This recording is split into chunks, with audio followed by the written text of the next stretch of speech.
नमस्कार दोस्तों, मैं जयराम पटेल आप सभी का हार्दिक स्वागत करता हूं। साथियों, मध्य प्रदेश सामान्य ज्ञान की सीरीज में हम मध्य प्रदेश की नदियां पढ़ रहे थे।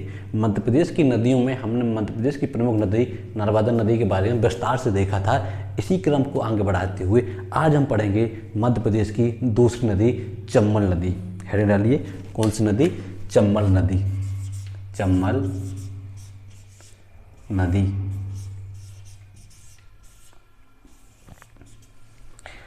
साथियों, चंबल नदी मध्य प्रदेश की दूसरी सबसे महत्वपूर्ण नदी है।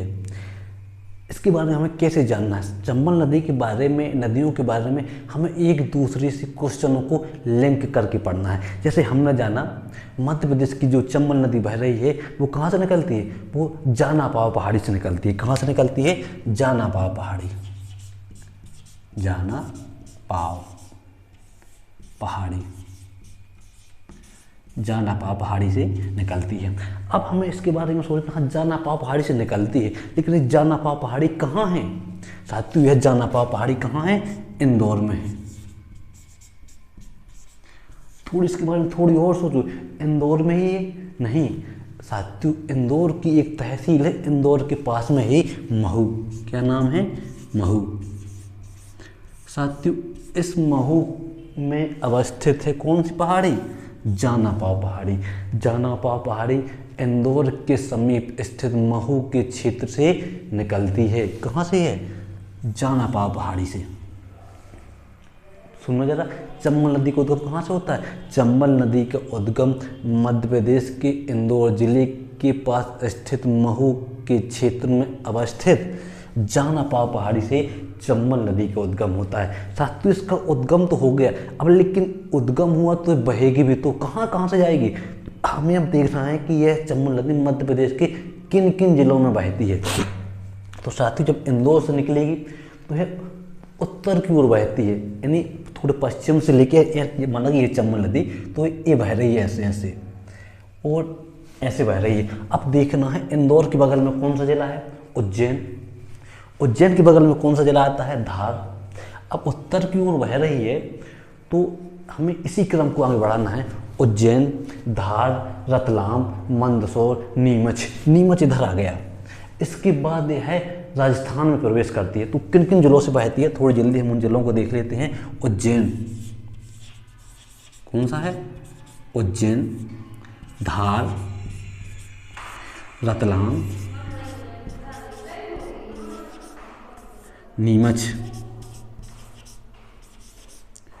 इसके बाद है राजस्थान में प्रवेश करती है। कहाँ प्रवेश करती है? राजस्थान में। इसके बाद है राजस्थान में प्रवेश करती है और उत्तर प्रदेश में ईटानगर के पास यमुना नदी में अपना जल विसर्जित करती है। कहाँ करती है? उत्तर प्रदेश में। उत्तर प्रदेश में ईटानगर के पास। कहाँ? एक ईटानगर शहर है, उत्तर प्रदेश का जिला है, वहाँ यमुना नदी में अपना जल विसर्जित करती है। अर्थात जो चंबल नदी है वो किस नदी की सहायक नदी है? चंबल नदी यमुना नदी की सहायक नदी है। किस नदी की सहायक नदी है? यमुना नदी की। साथियों, हमने ये पढ़ा कि चंबल नदी मध्य प्रदेश से निकलती है और इतने जाती हुई यमुना नदी मिलती है। तो यहाँ से एक क्वेश्चन और निकल के आता है, इसकी लंबाई क्या है? तो साथियों, चंबल नदी की लंबाई क्या? लंबाई 965 किलोमीटर। कितनी है चंबल नदी की लंबाई? 965 किलोमीटर। बार बार क्वेश्चन एग्जाम में ही क्वेश्चन पूछा गया, मध्य प्रदेश और राजस्थान उत्तर प्रदेश में प्रभावित होने वाली नदी की लंबाई क्या है? चंबल नदी की लंबाई क्या है? चंबल नदी कितने राज्यों में बहती है? साथियों, चंबल नदी 3 राज्यों में बहती है, मध्य प्रदेश, राजस्थान और उत्तर प्रदेश। चंबल नदी किस नदी की सहायक नदी है? तो चंबल नदी यमुना नदी की सहायक नदी है। ये तो हमने पढ़ा नदी का उद्गम कहाँ से हुआ, कहाँ कहाँ से बह रही है और कहाँ अपना जल विसर्जित करती है। साथियों, जब चंबल नदी का उद्गम हुआ तो क्या वो अकेले बह रही है? नहीं, इसकी प्रमुख सहायक नदियाँ भी हैं। तो अब हम उन्हें भी देखेंगे। चंबल नदी की प्रमुख सहायक नदियाँ। हेडिंग डालिए, चंबल नदी की प्रमुख सहायक नदियाँ। चंबल नदी की प्रमुख सहायक नदी। चंबल नदी की जो सबसे प्रमुख सहायक नदी है क्षिप्रा। कौन सी नदी है चंबल नदी की प्रमुख सहायक नदी? क्षिप्रा। दूसरी चंबल नदी की प्रमुख सहायक नदी पार्वती। कौन सी? पार्वती। काली सिंधी, काली सिंधी। स्वान नदी, पार्वती हुआ, काली सिंधु हुआ, सिवान नदी हुआ, और एक नदी और है बानस, वो सॉरी सवान नदी, बानस नहीं सवान नदी। साथियों यह नदियां चंबल नदी की प्रमुख सहायक नदियां हैं, हमें इन्हें भी एक एक करके पढ़ना है। डालिए क्षिप्रा नदी।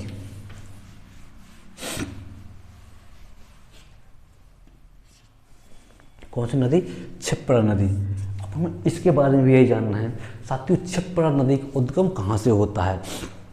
क्षिप्रा नदी का उद्गम होता है काकराबाड़ी पहाड़ी से। कौन सी पहाड़ी से? काकराबाड़ी। अब ये काकराबाड़ी पहाड़ी कहाँ है? यह काकराबाड़ी पहाड़ी साथियों इंदौर में है। कहाँ है? इंदौर में। काकराबाड़ी पहाड़ी इंदौर में। जब इंदौर में उद्गम हुई, काकराबाड़ी पहाड़ी से हुई, तो यह किस नदी में जाके मिली है? यमुना मिली है, चंबल में मिली, किन किन राज्यों सॉरी जिलों से प्रभावित वो यानी किन किन जिलों में बहती है? तो साथियों क्षिप्रा नदी यहाँ से उद्गमित हुई, वो ऐसे बहती है ऊपर उत्तर दिशा की ओर बहती है, और मंदसौर जिले में चंबल नदी में अपना जल विसर्जित करती है। तो किन जिलों से बहती है? यहाँ से निकलती है उज्जैन,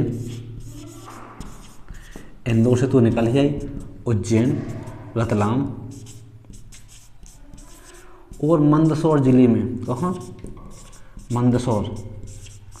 मंदसौर जिले में चंबल नदी में अपना जल विसर्जित करती है, यानी चंबल नदी में मिल जाती है। कौन सी नदी? क्षिप्रा नदी। चंबल नदी में कहाँ पर मिल जाती है? मंदसौर जिले में मिल जाती है। साथियों जब इंदौर से उद्गम हुई मंदसौर तक जाती तो इसकी लंबाई भी आती है। क्षिप्रा नदी की लंबाई की बात करें तो 195 किलोमीटर। कितनी है क्षिप्रा नदी की लंबाई? 195 किलोमीटर।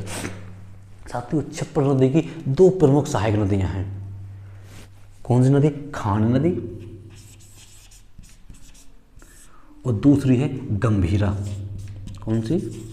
गंभीरा। साथियों मध्य प्रदेश की भारत की मिनी मुंबई कहा जाने वाला मध्य प्रदेश का इंदौर शहर इसी खान नदी पर अवस्थित है। इंदौर शहर किस नदी पर अवस्थित है? तो नाम आता है खान नदी पर अवस्थित है। कहाँ अवस्थित है? खान नदी पर अवस्थित है। खान नदी किस नदी की सहायक नदी है? तो नाम आता है क्षिप्रा नदी का सहायक नदी है। क्षिप्रा नदी की दूसरी सहायक नदी कौन सी है? गंभीरा नदी। साथियों एक क्वेश्चन यहाँ से और बना है कि इंदौर शहर जो है किन दो नदियों की संगम पर बसा हुआ है? तो संगम की बात आए तो इंदौर में एक नदी और बहती है जिसका नाम है सरस्वती, यानी सरस्वती और खान नदी के संगम पर इंदौर शहर बसा हुआ है। कहाँ बसा हुआ है इंदौर? किसकी? सरस्वती और खान नदी के संगम पर। इन दोनों के संगम पर इंदौर शहर बसा हुआ है। साथियों इसी चंबल नदी के किनारे महाकाल की नगरी कहा जाने वाला उज्जैन शहर भी इसी चंबल नदी क्षिप्रा नदी पर बसा हुआ है। यहाँ उज्जैन में 12 ज्योतिर्लिंगों में से एक है जहाँ महादेव भोलेनाथ निवास करते हैं। वो जब यानी भारत में वो 12 जगहों पर निवास करते हैं, जिनमें से एक कहाँ है? उज्जैन में है। कालेश्वर के नाम से, महाकालेश्वर के नाम से जाना जाता है। किस नाम से जाना जाता है? महाकालेश्वर की। यहाँ उज्जैन में हर प्रत्येक 12 वर्ष बाद यहाँ सिंहस्थ का मेला लगता है। कहाँ? उज्जैन में हर 12 वर्ष बाद यहाँ सिंहस्थ का मेला लगता है। किसका? सिंहस्थ का मेला आयोजित किया जाता है। यह 2016 में आयोजित किया गया था। कब आयोजित किया? 2016। अब कब आयोजित किया जाएगा? 2028 में यह आयोजित किया जाएगा। साथियों क्षिप्रा नदी एक छोटी नदी है। सतत वाहिनी नहीं है, इसमें 12 महीने जल नहीं रहता है। इस तीर्थ स्थल पर जल का अनिवार्यता स्थापित करने के लिए सरकार ने नर्मदा नदी और क्षिप्रा नदी को जोड़ने की योजना बनाई। साथियों यह क्षिप्रा नर्मदा लिंक परियोजना मध्य प्रदेश की दूसरी नदी जोड़ो परियोजना है। कौन सी? क्षिप्रा और नर्मदा लिंक परियोजना मध्य प्रदेश की दूसरी नदी जोड़ो परियोजना है। मध्य प्रदेश की दूसरी लिंक परियोजना। प्रथम कौन सी है? केन बेतवा लिंक परियोजना। कौन सी? केन बेतवा लिंक परियोजना मध्य प्रदेश की पहली लिंक परियोजना है।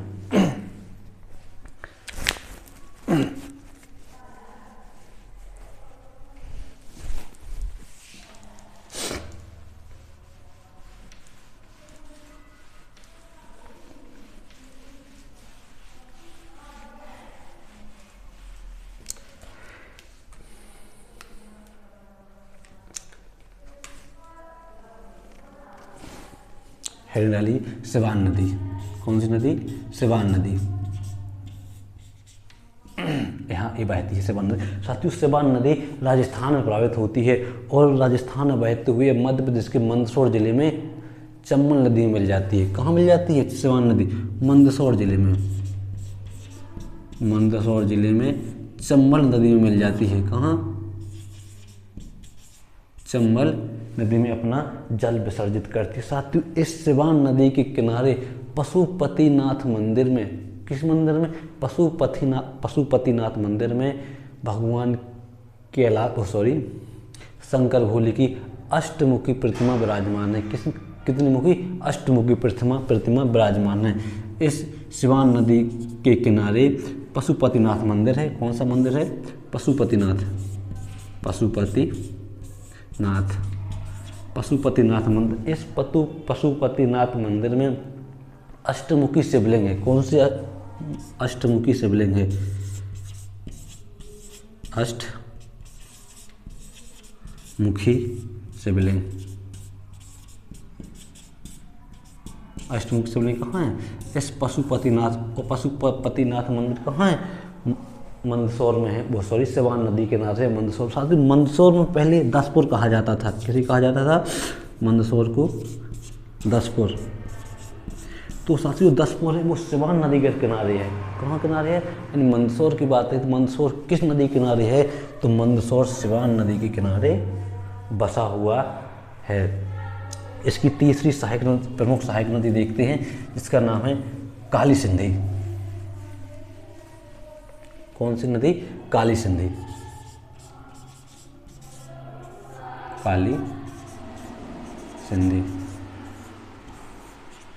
साथियों काली सिंधी नदी का उद्गम देवास के कहाँ से होता है? साथियों काली सिंधी नदी का उद्गम देवास जिले से होता है। कहाँ से? देवास जिले में एक गांव है बगलई। कौन सा गांव है? बगलई। इस बगलई गांव से काली सिंधी नदी का उद्गम होता है। काली सिंधी नदी का उद्गम तो बगलई गांव से हो गया, लेकिन ये कहाँ जाएगी? साथियों इसके ऊपर को देखें, काली सिंधी नदी जब यहाँ से बहती है तो यहाँ दो जिले मिलते हैं, शाहजहाँपुर। कौन सा? शाहजहाँपुर और राजगढ़। साथियों शाहजहाँपुर और राजगढ़ में यह बहते हुए राजस्थान में प्रवेश करती है। कहाँ प्रवेश करती है? राजस्थान में। और चंबल नदी में अपना जल विसर्जित करती है। कहाँ विसर्जित करती है? राजस्थान में। यहाँ से क्वेश्चन कहाँ से बनता है? यहाँ से 3 जगह से क्वेश्चन बनता है कि काली सिंधी नदी कहाँ से निकलती है और इस नदी के किनारे कौन कौन से शहर बसे हुए हैं। साथियों एक तो देवास हो गया, देवास शहर बसा हुआ है। एक देवास शहर की तहसील है सोनकच्छ। कौन सी? सोनकच्छ। इस सोनकच्छ जो तहसील है एक पूछी गई है, सोनकच्छ शहर किस नदी के किनारे बसा हुआ है? तो नाम क्या आता है? काली सिंधी का। हम इसे आगे बढ़ाते हुए हमें देखना है पार्वती नदी। कौन सी नदी? पार्वती।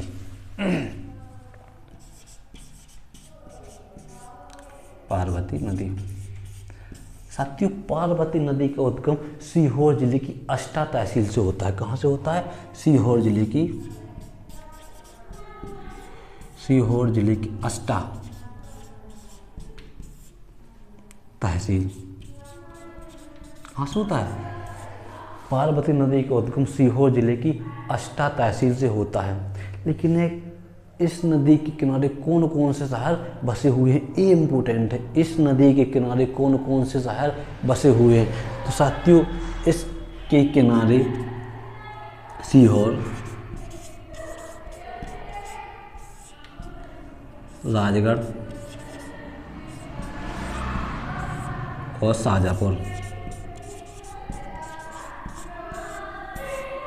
तो ये 3 शहर पार्वती नदी के किनारे बसे हुए हैं, राजगढ़, सीहोर और शाजापुर। साथियों, यह भी किसकी सहायक नदी है? चंबल नदी की सहायक नदी है। कौन सी? पार्वती नदी। साथियों, इसकी एक नदी और है जो सहायक नदी बहुत पूरी, जो एक क्वेश्चन में पूछी गई है, बानस। कौन सी? नहीं, बानस नहीं, सवान नदी। हाँ, बानस ही है।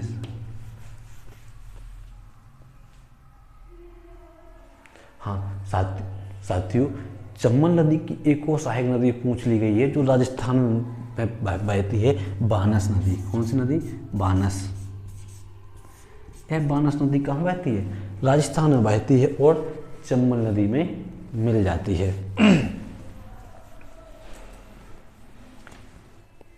कून्हो नदी।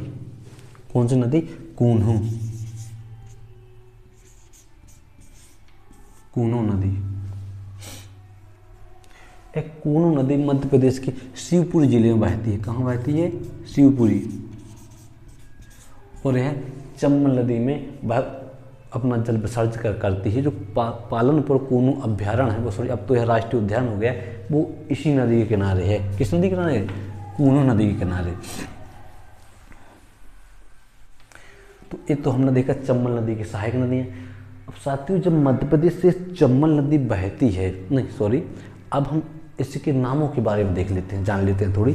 चंबल नदी को अन्य नामों से भी जाना जाता है। जैसे महाभारत काल में इसे चंबल नदी के महाभारत काल में इसे पूर्णा नदी के नाम से जाना गया। किस नदी के नाम से जाना गया महाभारत काल में? पूर्णा। पूर्ण नदी के नाम से जाना गया। इसके अन्य नाम है चरमावती, चरमावती और चमरणवती। चमरणवती। इसके ये 3 नाम है, पूर्णा, चरमावती और चमरणवती। जब पूर्णा, चरमावती और चमरणवती की बात हो, जहाँ कहीं भी तो समझ लेना है किस नदी की बात हो रही है?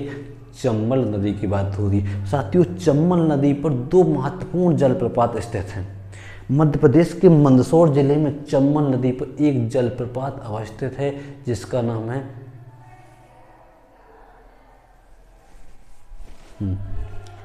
चुलिया जलप्रपात। कौन सा जलप्रपात है? चुलिया जलप्रपात।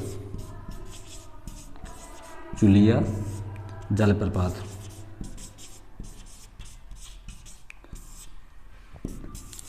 एक और साथियों, इंदौर के पास ही चंबल नदी पर एक और जलप्रपात बनाती है, एक और जलप्रपात स्थल है जिसका नाम है पाताल पानी। क्या नाम है?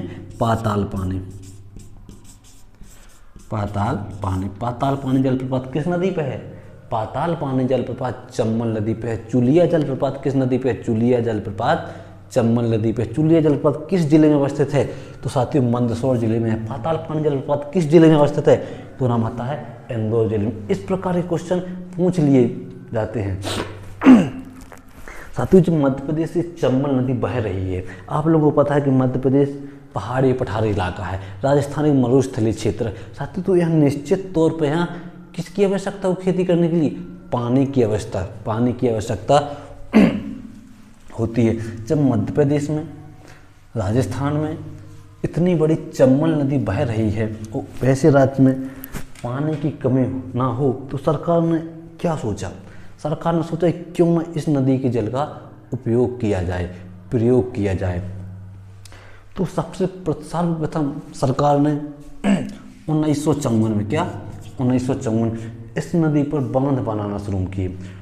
क्या किए कि बांध बनाना शुरू किए, उसे एक नाम दिया चंबल नदी परियोजना।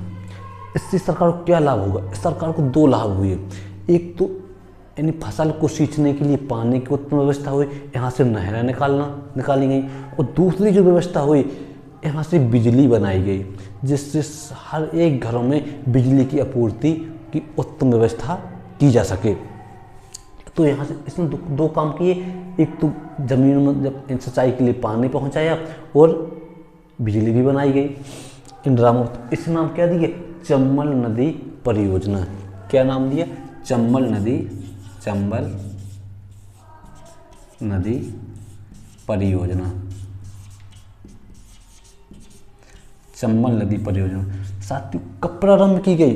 1954 की गई। चंबल नदी परियोजना राज्य की पहली बहुउद्देशीय जल विद्युत परियोजना थी। कैसी परियोजना थी? बहुउद्देशीय जल विद्युत परियोजना थी। चंबल नदी परियोजना राज्य की पहली बहुउद्देशीय जल विद्युत परियोजना थी। साथियों इस परियोजना के अंतर्गत इस नदी पर 3 बांध बनाए गए। कितने बांध बनाए गए? 3 बांध बनाए गए। 3 बांध बनाए गए। लेकिन साथियों जब ये राजस्थान से भी जाती है तो राजस्थान ने कहा कि तुम उस पर बांध तो बना रहे हो, लेकिन इसका हिस्सा हमें भी चाहिए, क्योंकि ये हमारे यहाँ से गुजर रही है। तो उन्होंने कितना चाहिए? उन्होंने कहा 50%। सरकार ने कहा ठीक है। तो चंबल नदी पर जो परियोजना बनाई गई, इनमें 2 हिस्से हुए, एक राजस्थान और एक मध्य प्रदेश। इनका बंटवारा 50-50% का हुआ। कितना? 50। कि इनसे जितना भी जो कुछ फायदा होगा वो 50-50% बांटा जाएगा। यानी यह परियोजना चंबल नदी परियोजना किससे संबंध? 2 राज्यों से संबंधित है, राजस्थान और मध्य प्रदेश। इनमें दोनों की भागीदारी कितनी है? 50-50% की है। साथियों इस नदी पर 3 बांध बनाए गए। थोड़ी हम उन बांधों के बारे में भी देख लेते हैं। मध्य प्रदेश के मंदसौर जिले में एक बांध बनाया गया। कहाँ बनाया गया? एक बांध मध्य प्रदेश के मंदसौर जिले में बांध बनाया गया, और इसे नाम दिया गया गांधी सागर बांध। क्या नाम दिया गया? गांधी सागर बांध। गांधी सागर बांध।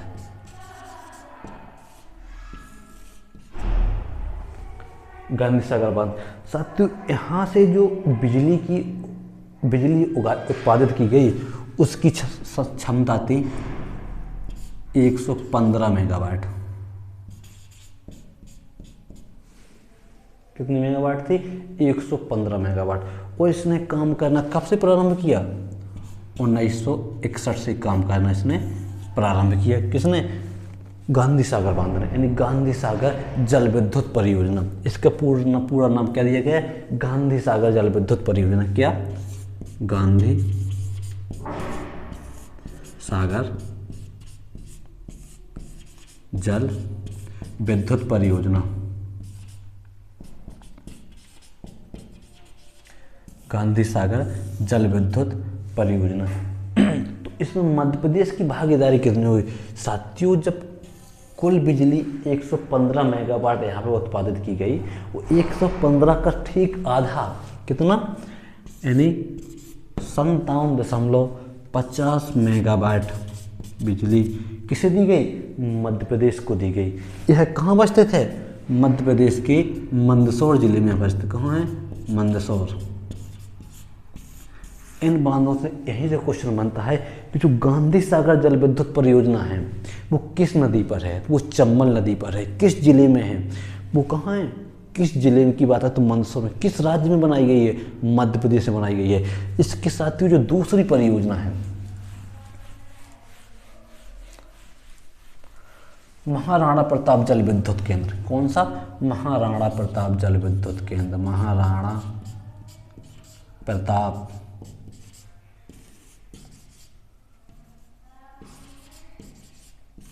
जल विद्युत,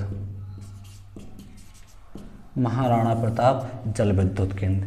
साथियों महाराणा प्रताप जल विद्युत केंद्र राजस्थान के चित्तौड़ जिले में है। कहाँ है?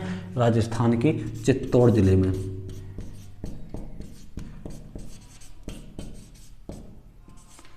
है कहाँ है? राजस्थान के चित्तौड़ जिले में है। इसका उत्पादन जो क्षमता है वो 172 मेगावाट है। कितनी है? 172 मेगावाट है। इसमें मध्य प्रदेश की भागीदारी की बात करें तो 86 मेगावाट है। मध्य प्रदेश की कितनी भागीदारी है इसमें? 86 मेगावाट। यहाँ से क्वेश्चन कौन सा आता है? साथियों जो महाराणा जल विद्युत केंद्र है वो किस नदी पर है? चंबल नदी पर है। किस राज्य में है? राजस्थान में है। किन राज्यों के मध्य इसकी भागीदारी? मध्य प्रदेश और राजस्थान की। इसी क्रम में हम तीसरे को देख लेते हैं, जवाहर सागर जल विद्युत केंद्र। कौन सा? जवाहर सागर। जवाहर सागर जल विद्युत केंद्र। जवाहर सागर जल विद्युत केंद्र। साथियों ये कहाँ अवस्थित है? यह राजस्थान के कोट जिले में अवस्थित है। कहाँ अवस्थित है? राजस्थान के कोटा में है। कहाँ है? राजस्थान के कोटा में। अगर हम इसकी उत्पादन क्षमता की बात करें तो 99 मेगावाट यानी 99 मेगावाट। अब इसमें मध्य प्रदेश की कितनी भागीदारी है? इसमें मध्य प्रदेश की भागीदारी है 49.50 मेगावाट। कितनी है? 49.50 मेगावाट। ये तो हमने क्या पढ़ा? चंबल नदी के बारे में पढ़ा। चंबल नदी पढ़ी, चंबल नदी की सहायक नदियाँ पढ़ी, इस पर बनाई गई प्रमुख जल विद्युत परियोजनाओं को भी पढ़ा। इसी क्रम को आगे बढ़ाते हुए हम पढ़ेंगे बेतवा नदी। कौन सी नदी? बेतवा नदी। बेतवा नदी। साथियों बेतवा नदी का उद्गम कहाँ से होता है? पहले तो हमें ये देखना बेतवा नदी का। साथियों बेतवा नदी मध्य प्रदेश के रायसेन जिले से निकलती है। कहाँ से निकलती है? रायसेन। रायसेन तो जिला है, कहाँ से निकलती है? रायसेन में एक गांव है कुमारगांव। इसका नाम क्या है? कुमारगांव। कुमारगांव। साथियों बेतवा नदी रायसेन जिले की कुमारगांव से निकलती है। कुमारगांव से नहीं निकलती है। कुमार एक पहाड़ी में अवस्थित एक गांव है। उस पहाड़ी क्या नाम? श्रृंखला का विंध्याचल। क्या नाम है? विंध्याचल श्रेणी। विंध्याचल श्रेणी पर अवस्थित कुमारगांव से है, वो रायसेन जिले में आता है। यहाँ से बेतवा नदी निकलती है। बेतवा नदी किस नदी की सहायक नदी है? बेतवा नदी यमुना नदी की सहायक नदी है। साथियों ये उत्तर की ओर बहती है। ये बेतवा ये बह रही है ऐसे बुंदेलखंड के पठार से होती हुए जाते हुए। और यहाँ पर एक उत्तर प्रदेश का एक जिला है हमीरपुर। इस हमीरपुर जिले में यह यमुना नदी में अपना जल विसर्जित करती है, यानी सहायक नदी। बेतवा नदी अपना जल विसर्जित कहाँ करती है? यमुना नदी में, यानी यमुना नदी में। यमुना नदी में है अपना जल विसर्जित करती। अगर हम बेतवा नदी की लंबाई की बात करें कि बेतवा नदी की लंबाई कितनी है, तो इसकी लंबाई 480 किलोमीटर। कितनी है? 480 किलोमीटर, यानी बेतवा नदी की लंबाई 480 किलोमीटर है। यहाँ से एक इम्पोर्टेंट क्वेश्चन यहाँ से निकलता आता है कि चंबल नदी पर कौन कौन से महत्वपूर्ण शहर अवस्थित हैं। यहाँ से क्वेश्चन पूछा गया है। यहाँ से क्वेश्चन बेतवा नदी से क्वेश्चन यहाँ से भी बनते हैं कि बेतवा नदी के तट पर यानी बेतवा नदी के किनारे कौन कौन से महत्वपूर्ण शहर अवस्थित हैं। थोड़ी हम उन्हें भी देख लेते हैं। बेतवा नदी के किनारे अवस्थित शहर विदिशा, सांची, ओरछा, विदिशा, सांची, ओरछा, कुंडेश्वर, निवाड़ी इत्यादि प्रमुख शहर बेतवा नदी के किनारे अवस्थित हैं। कौन कौन से? फिर सुनिए, विदिशा, रांची, ओरछा, कुंडेश्वर और निवाड़ी। ये प्रमुख शहर बेतवा नदी के किनारे अवस्थित हैं। साथियों बेतवा नदी की कुछ महत्वपूर्ण सहायक भी नदियाँ भी थोड़ी हम उन्हें भी देख लेते हैं। बेतवा नदी की सहायक नदियाँ दसांग,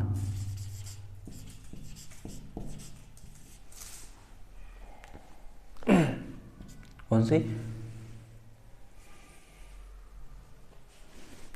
हलाली, जामनी और बीना। कौन कौन सी है? बीना। दसान, हलाली, जामनी, बीना। बेतवा नदी की 4 प्रमुख सहायक नदियां हैं, दसान, हलाली, जामनी और बीना। इन्हें हम एक एक करके इनके बारे में थोड़ी थोड़ी जान लेते हैं।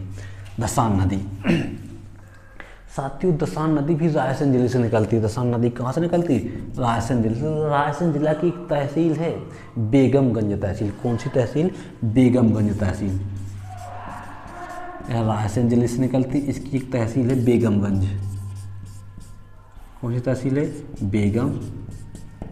बेगमगंज। बेगमगंज तहसील से दसान नदी निकलती है और हरपालपुर के पास इस नदी पर लेह चूरा बांध अवस्थित है। कौन सा बांध अवस्थित है? लेह चूरा। कहीं कहीं इसके लेह चूरा बांध का नाम लचूरा बांध मिलता है। क्या मिलता है? लचूरा, यानी लचूरा बांध। यही इम्पोर्टेंट है। दसान नदी का उद्गम इम्पोर्टेंट है। वो इस नदी पर कौन सा बांध बनाया गया है? लेह चूरा बांध बनाया गया है। किसके पास बनाया गया है? हरपालपुर के पास बनाया गया है। हरपालपुर के पास लेह चूरा बांध बनाया गया है। अगर जिले की बात करें तो छतरपुर जिला आता है। लेह चूरा बांध किस जिले में? तो छतरपुर जिला। लेकिन इसका उद्गम कहाँ से होता है? इसका उद्गम होता है रायसेन जिले की बेगमगंज तहसील से। अगर हम इसकी लंबाई की बात करें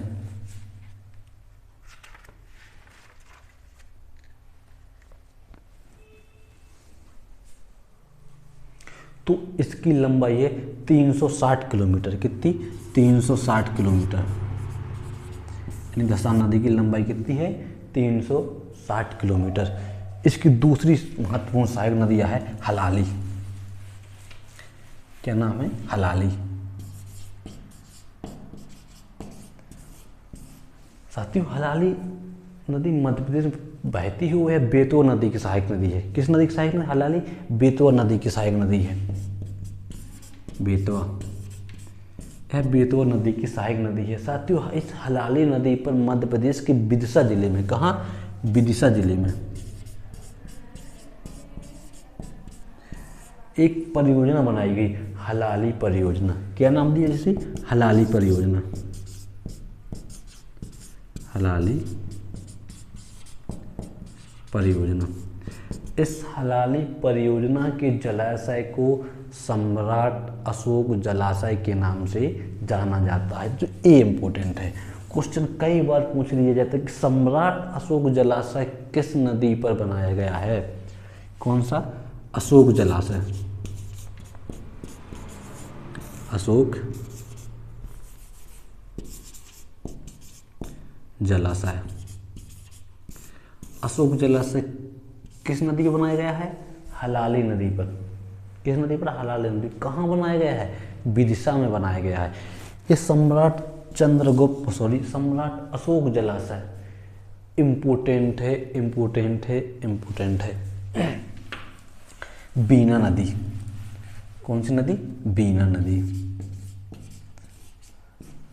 साथियों, यह बीना नदी जो है मध्य प्रदेश में बहती है और यह बेतवा नदी की सहायक नदी है। किस नदी? बेतवा नदी। इम्पोर्टेंट क्या है बीना नदी के बारे में, क्या जानना है जो एग्जामों में पूछ गए? इस बीना नदी पर 2 प्रमुख जलप्रपात स्थित हैं। कहाँ स्थित हैं? मध्य प्रदेश के सागर जिले में। कहाँ? सागर जिले में इस बीना नदी पर 2 महत्वपूर्ण जलप्रपात अवस्थित हैं, जिनका नाम है भालकुंड जलप्रपात। कौन सा?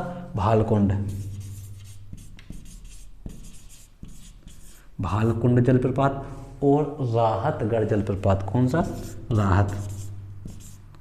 राहतगढ़ जलप्रपात। यानी भालकुंड जलप्रपात और राहतगढ़ जलप्रपात किस नदी पर अवस्थित हैं? तो यह बीना नदी पर अवस्थित है। बीना नदी किस नदी की सहायक नदी है?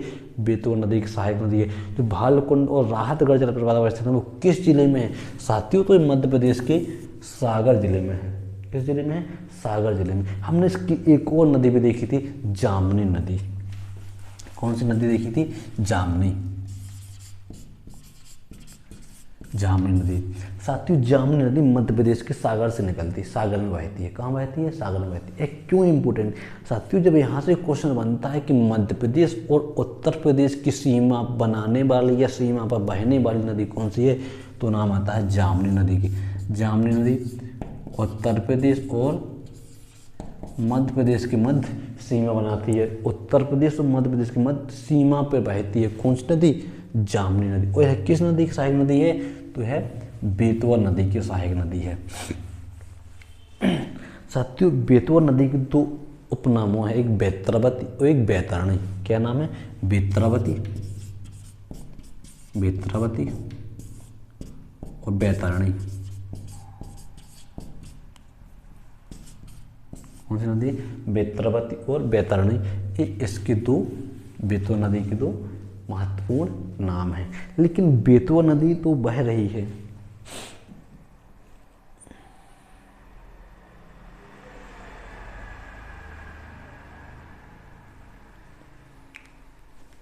साथियों बेतवा नदी पर 3 प्रमुख बांध बनाए गए। कौन से?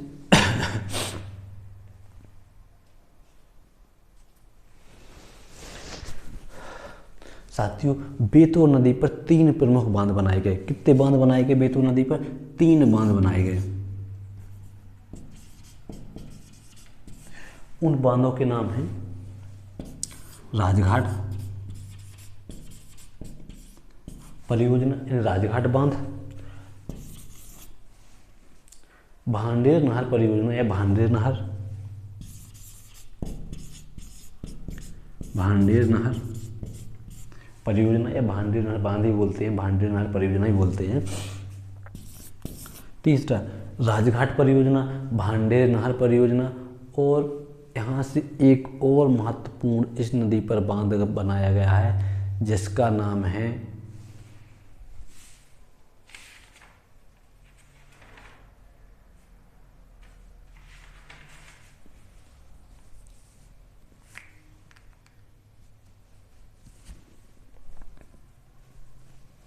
माता टीला डैम। क्या नाम है? Mata Tila dam, Mata Tila dam. तो बेतवा नदी पर कितनी परियोजना बनाएंगी? 3 परियोजनाएं बनाएंगी। कौन कौन सी? राजघाट परियोजना, भांडेर नहर परियोजना और माता टीला डैम। साथियों जो ये राजघाट परियोजना है, इस राजघाट कौन सी? हाँ, जो राजघाट परियोजना है यह किस नदी पर बनाई गई है? यह बेतवा नदी पर बनाई गई है। और जो भांडेर नहर परियोजना है, भांडेर नहर परियोजना मध्य प्रदेश एकमात्र जिले में सिंचाई करती है। उस जिले का नाम क्या है? दतिया जिला। क्या? दतिया जिला। यहाँ से क्वेश्चन बनता है कि भांडेर नहर परियोजना किस क्षेत्र में सिंचाई करती है? तो साथियों यह मध्य प्रदेश के केवल और केवल दतिया जिले में सिंचाई करती है। कहाँ सिंचाई करती है? मध्य प्रदेश के दतिया जिले में सिंचाई करती है। माता टीला डैम। साथियों माता टीला डैम दतिया बेतवा नदी पे बना हुआ है। इस डैम के जलाशय को रानी लक्ष्मीबाई जलाशय के नाम से जाना जाता है। किस नाम से जाना जाता है? रानी लक्ष्मीबाई, रानी लक्ष्मीबाई जलाशय के नाम से जाना जाता है। यहीं से क्वेश्चन बनता है कि रानी लक्ष्मीबाई जलाशय को यानी कहाँ अवस्थित है? तो रानी लक्ष्मीबाई जलाशय बेतवा नदी पर अवस्थित है। इसके डैम को क्या कहा जाता है? माता टीला डैम। क्या कहा जाता है? माता टीला डैम। इसी क्रम को आगे बढ़ाते हुए हम पढ़ेंगे सिंधी नदी। कौन सी नदी पढ़ेंगे? सिंध नदी। सिंध नदी का उद्गम कहाँ से होता है? साथियों सिंध नदी का उद्गम विदिशा जिले में एक शायद तहसील सिरोज। कौन सी तहसील है? विदिशा जिले में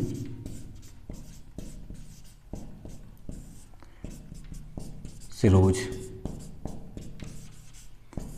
इस सिरोज तहसील से सिंध नदी का उद्गम होता है और यह उत्तर पूर्व में बहती है। किन किन जिलों में बहती है? विदिशा, गुना, दतिया, भिंड, बहते हुए उत्तर प्रदेश में इटावा के पास यमुना नदी में मिल जाती है। यानी सिंध नदी किस नदी की सहायक नदी है? सिंध नदी यमुना नदी की सहायक नदी। साथियों कंफ्यूजन कर देने वाला क्वेश्चन, काली सिंधी और सिंध नदी। काली सिंधी चंबल नदी की सहायक नदी है, वो जो सिंध नदी है वो यमुना नदी की सहायक नदी है। ये काली चंबल नदी कहाँ मिलती है? इटावा के पास मिलती है। वो है सिंध नदी कहाँ मिलती है? इटावा के पास उत्तर प्रदेश में मिल जाती है। साथियों आज का टॉपिक हम यहीं समाप्त करते हैं।